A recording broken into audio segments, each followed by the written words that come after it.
آقا تو راهه، داره میاد، درسته حسابی هم میاد. نه بابا موشکافو نمیگم، چهارشنبه سوری رو میگم.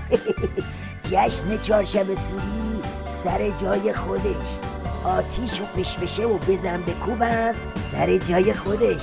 اما همه اینا یه طرف، دود دادن سیبیل علی بافوری یه طرف. تیش گرفته ولی فقط آتیش گرفته. محله برو بیا حالا، چه جهنمیه واسه مالا، دکش کنی از این محله یالا.